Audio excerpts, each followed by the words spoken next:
Boa noite, irmãos. Que a graça do nosso Deus esteja presente no nosso meio. Mais um culto de quarta-feira. Nós estamos aqui para engrandecer o nome dEle, entoar louvores na casa dEle. E que nessa noite você possa estar com o seu coração disposto a louvar o nosso Deus. E eu convido a você nessa noite a cantar, expressar gratidão ao nosso Deus. E essa música diz: impressionante é o amor dele sobre as nossas vidas. Louve o nosso Deus.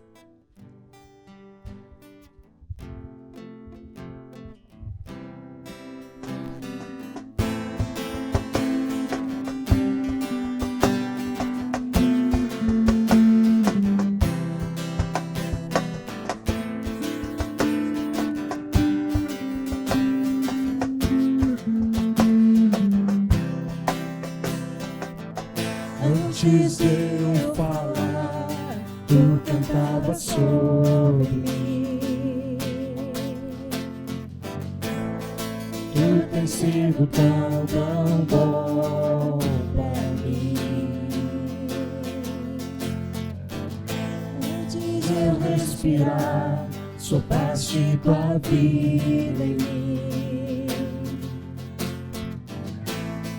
Tu tens sido tão, tão bom pra mim. Oh, impressionante, infinito, ousado amor de Deus. Oh, que deixa as 99 só pra me encontrar. Não posso comprá-lo, nem merecê-lo. Mesmo assim se entregou. Oh, impressionante, infinito, ousado amor de Deus.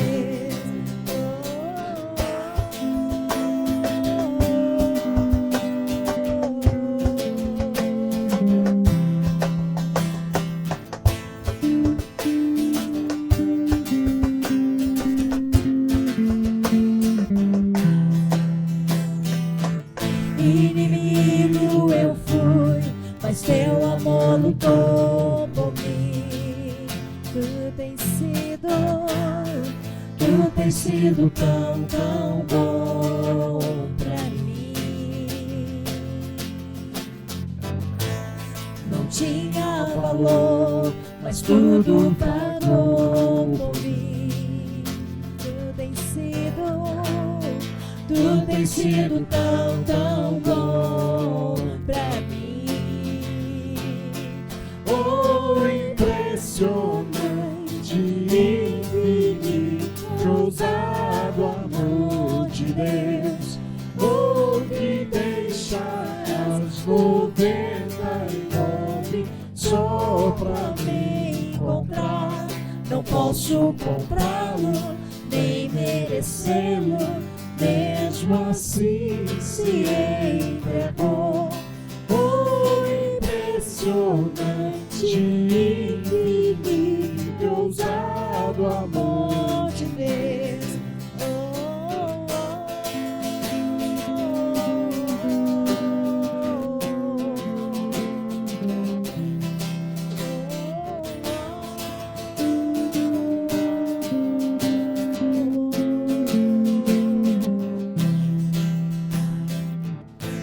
Traz luz para as sombras, escala as montanhas pra me encontrar. Derruba as muralhas, destrói as mentiras pra me encontrar. Traz luz para as sombras, escala as montanhas pra me encontrar. Derruba as muralhas, destrói as mentiras pra me encontrar. Traz luz para as sombras, escala as montanhas pra me encontrar.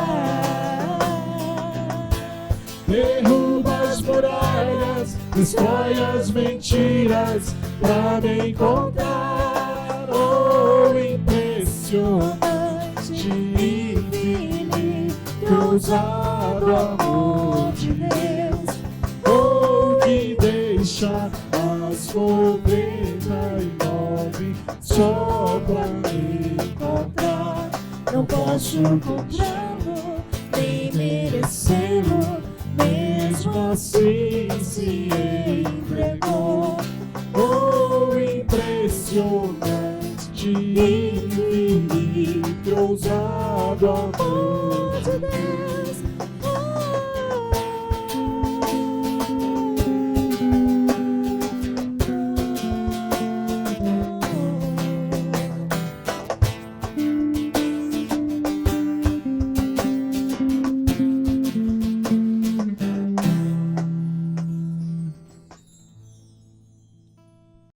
Boa noite.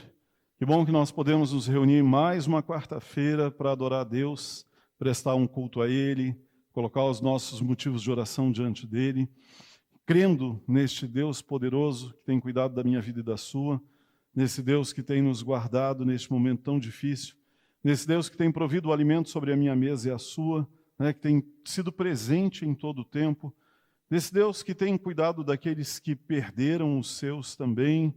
Enfim, nesse Deus que continua com o controle sobre toda a humanidade, e é diante dele nessa noite que nós nos curvamos, somente a Ele nós adoramos, somente a Ele nós nos rendemos, porque só Ele é digno de honra, glória e louvor. Eu quero convidar você a começar esse culto declarando isso para Ele, dizendo para Ele da sua entrega para Ele, dizendo para Ele do reconhecimento que você tem, do poder dEle sobre a sua vida e sobre todo o universo, dizendo a Ele que, se assim você concorda, que convidando Ele para fazer morada no teu coração, governar a tua vida, te conduzir onde for da vontade dEle, e declarando a nossa dependência total a Ele, porque nós somos incompetentes para conduzir, inclusive, a nossa história e a nossa vida. Vamos falar com Ele? Queremos, Deus, nessa noite te adorar em espírito e em verdade, queremos adorar ao Senhor e queremos declarar, ó Deus, mais uma vez, a nossa incompetência para conduzir a nossa história, a nossa casa. Por isso pedimos que venha o teu reino sobre nós, que venha a tua vontade sobre a nossa vida, que o Senhor faça através de nós aquilo que o Senhor quer, que o Senhor nos guarde em todo o tempo e que nós possamos, ó Deus, ser conduzidos para a glorificação do teu nome, naquilo que o Senhor propôs, naquilo que o Senhor sonhou, naquilo que o Senhor escreveu para cada um de nós, como nos fala lá no Salmo 139. Quero colocar, ó Deus, a minha vida nas tuas mãos nessa noite. Coloco, ó Deus, a tua igreja nas tuas mãos nessa noite. Peço em nome de Jesus que o Senhor abençoe as famílias da tua igreja, que o Senhor abençoe os vizinhos aqui da tua igreja. Entre em nome de Jesus em cada casa, manifesta a tua glória em cada lar, toca no coração de cada um dos nossos vizinhos, abençoa-os, ó Deus, por extensão da sua igreja, derruba, ó Deus, todo engano, toda fortaleza, e que este povo, ó Deus, como o seu povo aqui presente, possa ser imensamente abençoado, porque a tua igreja está aqui nesse lugar para falar do teu reino, para falar do teu evangelho e para falar do teu grande, grande amor por todo aquele que está espalhado pela face da terra.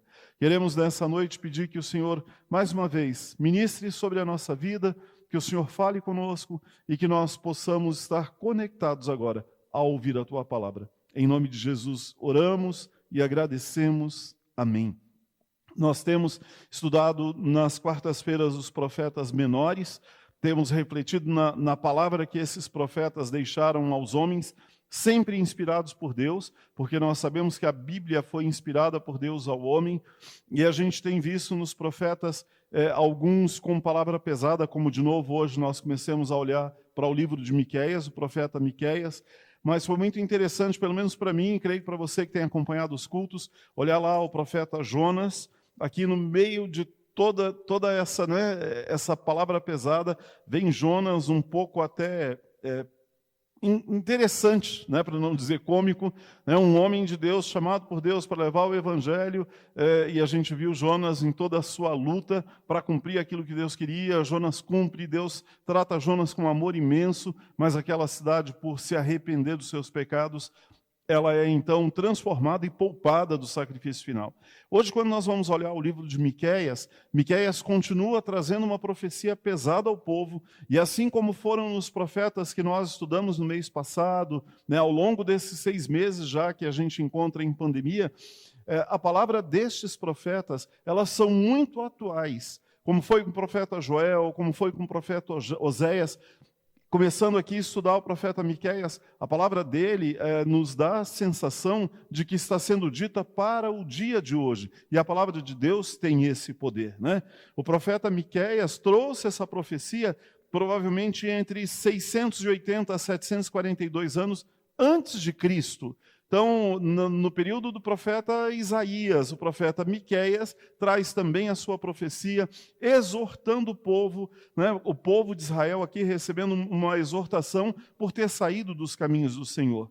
E durante esse período aqui que o profeta Miqueias trazia a sua palavra, um grande contraste que acontecia sobre a humanidade era a disparidade social entre a classe rica e a classe pobre. Existia uma diferença muito grande entre quem tinha e quem não tinha.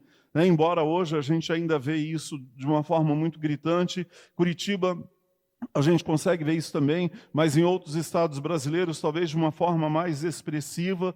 Graças a Deus a gente consegue, né, hoje ter a comida na nossa mesa, mas tem pessoas que não conseguem ter nada, enquanto alguns têm muito, mas muito que traz uma diferença imensa. E no domingo à noite, na pregação, eu falei um pouco sobre isso, olhando lá o texto de Marcos, sobre esse querer ser o primeiro e querer ser o segundo, e nós fomos lembrados no culto de domingo à noite que aqui deste mundo a gente não leva nada. Mas aqui o profeta está exortando o povo também, a gente vai ver na sequência do livro dele, no capítulo 2, sobre essa disparidade, ou seja, aqueles que tinham muito e aqueles que tinham pouco, e a divergência que isso acontecia. E por alguns terem muito, outros terem poucos, né, o poder do dinheiro oprimindo aquele que tinha pouco, mesmo sendo seres humanos todos criados à imagem e semelhança de Deus, para viver um tempo aqui nessa terra e todos irem para a glória, se assim declararem Jesus como seu único e suficiente Salvador, mas é este o momento que o povo de Israel vivia aqui, com o apoio aqui de políticos corruptos, de líderes religiosos de Israel, que também trazia esse poder, e isso a gente vai ver ao longo desse texto. E essa liderança falha que existia aqui, que Miqueias vem trazer a sua palavra, faz com que toda a nação se tornasse corrupta. E aqui é muito interessante, porque a liderança conduzia o povo ao engano, e o povo acabava sendo conivente com aquilo que era errado, com aquilo que era feito, e a gente vai ver isso. A profecia aqui que ele trazia, né, era para que o povo pudesse ter esperança, mudar o seu caminho, ter esperança e poder mudar a história que eles viviam. Mas a gente vê que, infelizmente, como foi naquele período, ainda assim, hoje, muitas vezes a palavra de Deus vem, exorta, informa, orienta, mas a cegueira espiritual ou a falta de vontade de parar para cumprir aquilo que Deus quer, permite com que o povo continue no engano, continue vivendo no engano. Aqui também a palavra tinha a proposta de preparar Judá para o exílio babilônico que ela viveria, anunciar o julgamento de Deus contra o pecado. Neste período, o profeta falava sobre o pecado, que Deus iria julgar o pecado, que Deus iria pesar a sua mão, embora Deus aqui era tempo de lei, né? Jesus ainda não tinha vindo, o tempo da graça ainda não existia, então Deus fazia o seu julgamento e Deus continua fazendo, mas hoje eu e você, ainda sendo pecadores, temos a oportunidade de nos libertar de todo o nosso pecado. Ainda continuamos pecadores, mas Jesus nos lava, nos limpa e nos transforma em cima dos nossos pecados. E também o profeta trazia uma pregação sobre uma restauração, ou seja, se houvesse arrependimento, Deus poderia fazer a restauração, e esta é a palavra que a gente também ainda traz hoje, que se eu e você nos arrependermos, o Senhor é fiel e justo para nos perdoar, que Jesus morreu na cruz com esta proposta, de eu e você então temos oportunidade de vida eterna. Mas eu quero convidar você a abrir a tua Bíblia, me perdoem, lá no livro de Miqueias, e a gente vai olhar só algumas passagens do texto do capítulo 1, depois dê uma lida inteira nela para você se situar. para a gente poder entender melhor o que está acontecendo aqui. Primeiro, no capítulo 1 do livro de Miqueias, começa dizendo assim: esta é a mensagem que o Senhor Deus deu a Miqueias da cidade de Moresete. Miqueias teve estas visões a respeito das cidades de Samaria e de Jerusalém durante o reinado de Jotão, Acás e Ezequias na terra de Judá. Então, ele passou durante vários reinados, tendo profecias de Deus, visões de Deus, para com aquele povo, com relação à terra de Judá, né? Esse povo de Deus, separado de Deus. E aqui o texto fala, a mensagem de Deus veio para Miqueias. Então, Miqueias não falava de algo que vinha no coração dele, mas algo que Deus colocava no coração dele. No verso 2, eu achei bem interessante o texto, que ele diz assim: escutem todos os povos, prestem atenção todos os moradores da terra. Imagina hoje, a palavra de Deus vindo neste momento, através aqui da minha vida, através da sua, quando você abre a tua boca para falar sobre Deus, ele diz assim: escutem todos os povos, escutem todos os moradores da terra. Gente, nesse período de pandemia, nós dissemos que as pessoas nunca tiveram tanta possibilidade de ouvir a palavra genuína de Deus e de prestar atenção nessa palavra e permitir que ela realmente faça diferença no seu coração. Aqui, quando ele fala assim, prestem atenção todos os moradores da terra, né? No verso em cima, escutem, ele está dizendo assim: olha, gente, escute a palavra, mas preste atenção no que vocês estão escutando.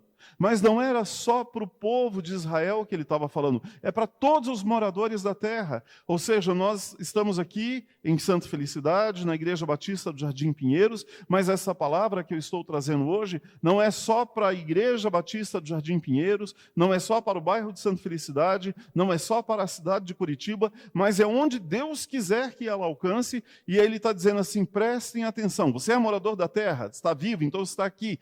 Preste atenção no que essa palavra está dizendo. Porque Deus, ele quer que o ser humano escute e que essa palavra possa fazer diferença no seu coração, para que haja conhecimento da palavra, arrependimento daquilo que se fez e mudança de vida. Hoje, num dos discipulados, agora à tarde, conversando com um casal, a gente estava falando sobre essa ideia, sobre essa necessidade que nós temos de ouvir a palavra, internalizar a palavra, ou seja, escutei uma pregação. O que desta pregação chamou a minha atenção? Foi o ponto A, B ou C. O que disso eu vou trazer para dentro de mim para transformar na minha vida?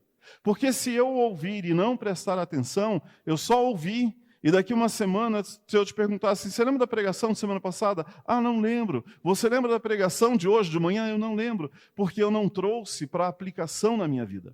O propósito que nós temos enquanto ministros da palavra de Deus, de estudar a palavra, a começar na minha vida, é ver o que Deus está ministrando aqui, para que eu possa moldar em mim aquilo que Ele quer e para que eu possa dizer, e você, aí na sua relação com Deus, também buscar aprimoramento, melhoria, mudança naquilo que Deus quer na tua vida. E quando Ele diz, prestem atenção, Deus quer que a gente preste atenção na palavra dEle. Deus quer que a gente se conecte, que a gente tenha uma escuta ativa, que a gente fala, e que essa escuta ativa seja para mim e não para o outro, porque às vezes eu estou escutando a palavra de Deus e estou pensando assim: essa palavra é para Pedro, é para João, que pena que fulano não está aqui para ouvir isso. Mas Deus está falando comigo, é com você. O outro deixa que ele vai ouvir no tempo de Deus. Então nós precisamos prestar atenção, colocar aqui a nossa mente centrada, para que a gente possa ouvir e permitir que Ele faça a diferença. Aqui ele continua no verso 2, dizendo que Deus ia ser testemunha contra eles, e aqui começa a vir o julgamento, né, que Miqueias está trazendo, e fala que Deus, no verso 3, vai descer do lugar onde mora e caminhará sobre as montanhas. E aqui eu entendi Deus, o profeta Miqueias, mostrando ao povo, para quem Deus estava falando, o tamanho do poder de Deus. Você consegue imaginar qual é o poder de Deus? Eu não consigo ter ideia. Mesmo sabendo, lendo lá em Gênesis, Deus como Criador de todas as coisas, né? Tudo existe porque Ele quis, nada, nem eu e nem você, não existiríamos se não fosse projeto dEle. E quando Ele está aqui no verso 4, o profeta Miqueias traz um pouco do que seria Deus descer aqui na terra, como aconteceria. Então ele diz assim, debaixo dos seus pés as montanhas se desfazem. Imagina a gente descendo aqui para o litoral paranaense ou para o litoral catarinense. Aqui na Serra do Paraná, quando tem aquela montanha linda, aquelas montanhas maravilhosas, ele está dizendo assim que as montanhas, elas iriam se desfazer embaixo dos pés de Deus. Tamanho a grandeza de Deus, tamanho o poder de Deus, né? Uma forma de linguagem que ele está tentando nos ensinar o tamanho de Deus. Ele diz assim, são como cera que se derrete no fogo. Sabe quando você pega lá o lápis de cera que as crianças brincam, ou a vela que a gente acende quando acaba a energia, que vai derreter, né? A cera que você tem lá e às vezes você precisa derreter ela, se coloca no fogo. Ele está dando essa dimensão do poder de Deus para com a terra, que tudo isso iria derreter como se fosse com a vela, com a cera, quando é colocada no fogo. Então ele diz assim, debaixo dos seus pés as montanhas se desfazem, são como cera que se derrete, os vales se abrem, como se enchente os cortassem ao meio. Então, os vales, né, as planícies, tudo aquilo que a água vem e que toma quando a gente vê uma enchente e vai levando, ele está trazendo a grandeza de Deus, o poder de Deus, nessa dimensão aqui. No verso 5 ele diz assim, tudo isso acontecerá porque o povo de Israel pecou e se revoltou contra Deus. Por que Deus viria para julgar? Por que Deus iria agir, como ele está dizendo aqui? Porque o povo pecou contra Deus. O verso 5. Tudo isso acontecerá porque o povo de Israel pecou e se revoltou contra Deus. Algumas pessoas conseguem ter coragem de se revoltar contra Deus. Não entender a soberania de Deus, às vezes, toca no nosso coração, né? Senhor, por quê? Senhor, está doendo muito, por quê? Senhor, por que o Senhor permitiu isso? Senhor, por que isso está acontecendo? Mas o questionamento não nos dá o direito de nos revoltarmos contra Deus, porque nós somos criados por Deus. Nós não somos senhores de Deus. Nós não somos aqueles que ordenamos a Deus, pelo contrário, nós nos sujeitamos à vontade dEle. Existe uma diferença muito grande em se dobrar diante dele e gritar a nossa dor, e clamar pela nossa dor, e falar da nossa dor, da diferença de parar diante dele e querer cobrar ou exigir quem somos nós para fazer dessa forma. Eu não consigo encontrar base em teologia, ou mesmo na educação que eu tive, de não entender essa soberania de Deus, em não respeitar a soberania de Deus, ao ponto de querer me revoltar contra Deus, ou não entender que Ele continua sendo Deus. Embora vai ter dor sim, embora vou chorar sim, embora vou reclamar sim, mas eu preciso, sabe, mesmo diante disso tudo, poder deitar na minha cama à noite com meu coração em pedaço, mas ainda assim saber que Ele é Deus, que Ele escuta a minha oração e dizer para Ele daquilo que eu estou sentindo, mas numa forma de desabafo, de contar, ou até dizer, Senhor, olha para mim, tem misericórdia, o Senhor está me vendo, mas não na cobrança, não na revolta e não no abandono contra Deus, como aqui ele fala. E quando eu tenho uma ação contra Deus, que eu não aceito a sua vontade, ou que eu não compreender, às vezes a gente não compreende, mas que eu não compreendo a soberania dele, eu estou pecando contra a grandeza de Deus, contra a santidade de Deus, contra quem Deus é, porque ele é soberano. E eu preciso cuidar do meu coração para não agir como este povo, ao ponto de me revoltar contra Deus, como se isso eu pudesse fazer, e eu realmente posso, mas colher a consequência de me afastar dele e de viver longe da vontade dele. No verso 7, aqui no verso 5, ele continua falando sobre o peso de Deus, o que Deus iria fazer com Samaria, e no verso 7 ele diz assim, todas as imagens serão destruídas, toda a riqueza conseguida à custa de prostitutas dos seus templos pagãos será queimada, e todos os ídolos virarão um monte de ruínas. Tudo que foi comprado com o dinheiro das prostitutas será usado para pagar as prostitutas em outros templos pagãos. Aqui Deus estava também pesando a mão sobre o povo pela relação que este povo estava tendo, contrária à vontade de Deus, adorando a outros deuses, naquilo que Deus não aprova, na prostituição, naquilo que é contrário à vontade de Deus. E aqui, inclusive, quando ele fala que o dinheiro que foi ganho com prostitutas seriam investidos em outros prostíbulos, hoje eu estava conversando com o irmão e a gente estava falando sobre isso. Aquilo que Satanás entrega para alguém, ele vai cobrar depois. Ele não tem compromisso de te manter, ele não tem compromisso de sustentar. A proposta dele é roubar, matar e destruir. E aqui, quando ele traz esse texto, ele está falando dessa relação contrária à vontade de Deus, mas que isso seria um looping, isso seria algo que voltaria, não é como se fosse um bumerangue, vai e volta, sabe? É uma relação que não tem fim. E às vezes a gente percebe algumas pessoas que vivem subjugadas pelo demônio e que aí tem, aqui falando talvez de poder ou de questão financeira, mas que aquilo não traz uma alegria e que aquilo em algum momento é tirado de novo, mas continua cativo sobre aquela opressão, sobre aquilo que o demônio tem dado, mas ele também cobra o grande preço sobre isso. A proposta que Deus tem para mim e para você não é só de nos dar dinheiro, não é só de nos manter como crianças mimadas, tendo tudo aquilo que nós queremos, mas Deus tem um compromisso comigo e com você. E esse compromisso ele cumpriu, né? Ele nos criou para viver com Ele no Jardim do Éden, para viver na sua presença. Nós fomos expulsos do paraíso junto com Adão e Eva por causa do pecado, mas Deus reata esse compromisso através da vida eterna, para que nós tenhamos vida eterna, através de Jesus, que é a ponte que liga um momento ao outro, e quando eu e você declaramos Jesus como nosso único e suficiente Salvador, este compromisso de Deus é reatado na nossa história. O que eu preciso fazer? Declarar a Ele, entender quem Ele é e entender quem eu sou. Mas aqui nessa relação que ele está dizendo do verso 7, é uma relação da mentira que o povo tinha, uma relação da idolatria de adorar outros deuses, numa relação que tinha aqui com a prostituição, e ele está dizendo deste vai e volta em cima dessa miséria que às vezes a gente vê algumas pessoas vivendo e que não tem um compromisso nem aqui nem com a vida eterna, porque o demônio não pode. O único que pode, o único que pôde, o único que garantiu isso para mim e para você foi Ele. No verso 8, diz assim, por isso, e aqui é muito profundo, a dor do profeta, dizendo de como ele sentia por ver a situação do povo, né? Por isso eu choro e grito de dor, em sinal de tristeza, ando descalço e nu, uivando como uma raposa e soltando gritos de dor como uma avestruz.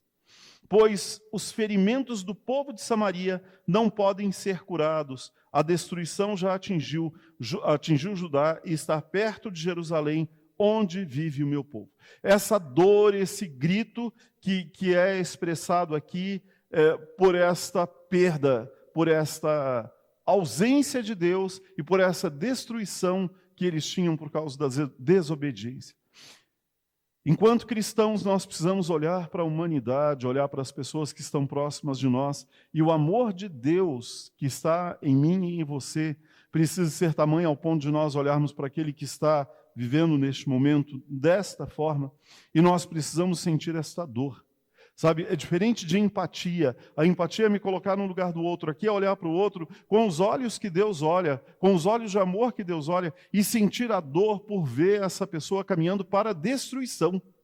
Aqui a palavra diz assim, por isso eu choro, eu grito de dor, em sinal de tristeza, soltando gritos de dor como uma avestruz, pois os ferimentos do povo de Samaria não podem ser curados, porque a desobediência deles tinha sido tanta, e aqui talvez olhando como se Deus não fosse derramar a sua misericórdia. E aí isso traz uma grande tristeza no coração. Hoje, quando eu e você olhamos para as pessoas que estão longe de Deus, vivendo engano, vivendo cativos, nós temos uma esperança.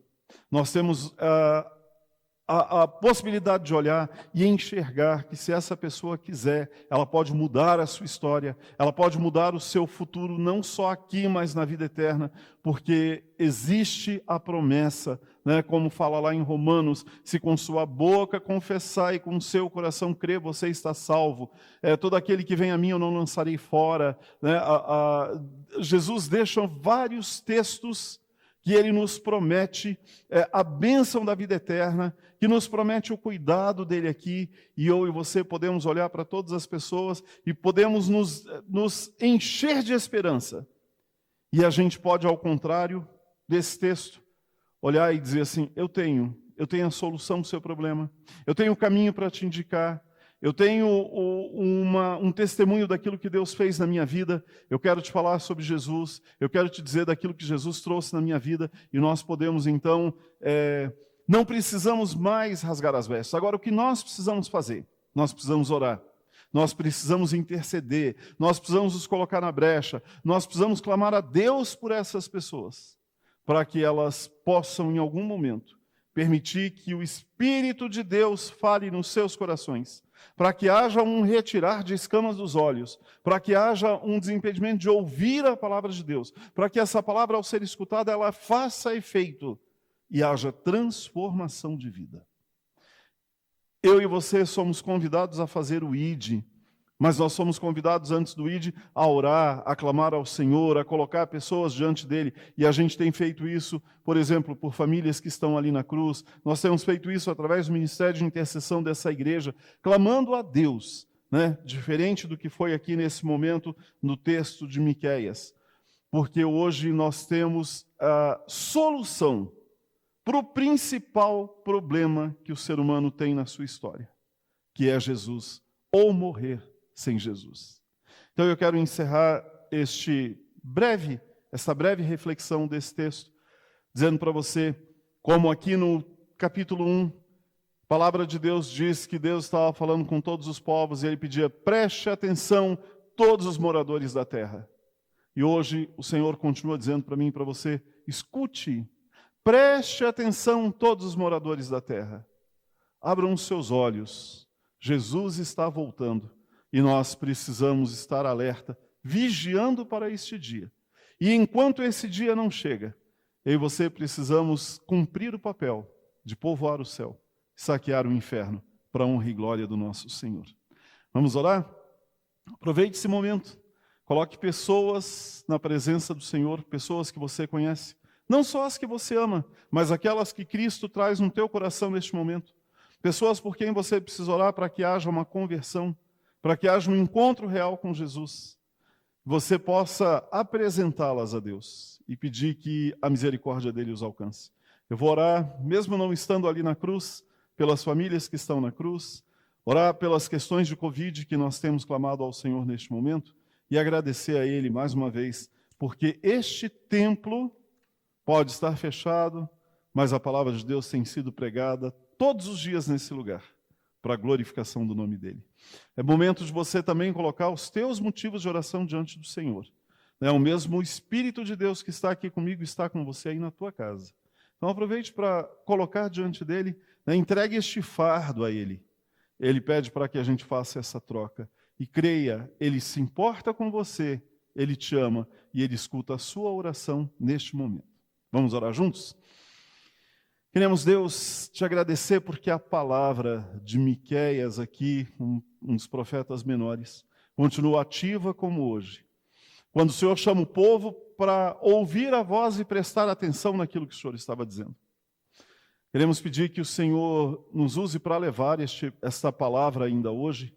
Queremos pedir que o Senhor nos use como instrumento para que sejamos nós os canais em que as pessoas vão parar para ouvir do Senhor, onde o Senhor nos colocar, e que possamos ser canais de bênção, assim como Miqueias foi aqui ao trazer esta palavra.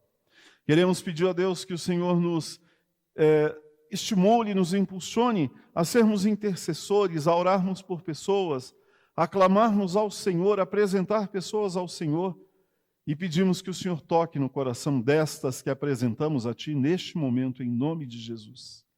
Quero pedir em nome de Jesus que o Senhor visite o Teu Espírito que já está com cada um que nos acompanha neste culto, Que o Senhor recolha as orações que são feitas neste momento, que são colocadas diante do Senhor, e que, segundo a sua soberania, que o Senhor possa vir de encontro a elas e atender aquilo que elas pedem, se assim o Senhor entende ser devido. Queremos orar, ó Deus, pelas famílias que estão aqui nesta cruz, famílias por quem nós temos orado desde o começo de toda essa pandemia. Pedimos que o Senhor visite cada um deles, que o Senhor derrame da sua graça sobre cada lar, em nome de Jesus. Queremos também, ó Deus, mais uma vez apresentar os nossos vizinhos ao Senhor. Queremos apresentar as famílias da Igreja Batista aqui do Jardim Pinheiros ao Senhor. Queremos apresentar, ó Deus, as pessoas que têm nos acompanhado nos nossos cultos ao Senhor, os que nos acompanham neste momento, que o Senhor derrame da tua graça sobre cada um deles. E queremos, ó Pai, orar pelo fim do Covid, queremos clamar em nome de Jesus. Venha o teu reino, tenha misericórdia de nós, derrama a tua cura sobre o teu povo. Abençoa, Deus, os profissionais que estão trabalhando no desenvolvimento da vacina. Abençoa, Deus, os governantes para que tenham temor do Senhor na condução do teu povo neste momento. Que o Senhor traga sabedoria vinda dos céus nas decisões. Que o Senhor possa nos cuidar, ó Deus, como o Senhor tem feito até aqui. Que o Senhor nos sustente. Queremos apresentar a Ti as famílias que estão enlutadas, aqueles que perderam entes queridos neste momento.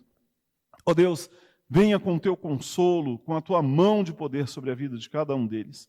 E, ó Pai, que nós possamos nessa noite lembrar e entender que o Senhor é e continuará sendo conosco em todo o tempo. Então, nos ajuda a andar nos Teus caminhos, para que possamos, ó Deus, até o último dia da nossa história, alegrar o Teu coração e viver aquilo que o Senhor tem para cada um de nós. Fala conosco ainda nessa noite, nesses dias, nesse final de semana, e que nós possamos nos lembrar de Ti em todo o tempo. Em nome de Jesus oramos e agradecemos. Amém. Que o Senhor te abençoe, que o Senhor te guarde, que o Senhor resplandeça o rosto dele sobre você, que Ele tenha misericórdia de ti e que Ele te dê uma noite abençoada na presença dEle. Que você tenha uma noite maravilhosa em nome de Jesus. Fica com Deus.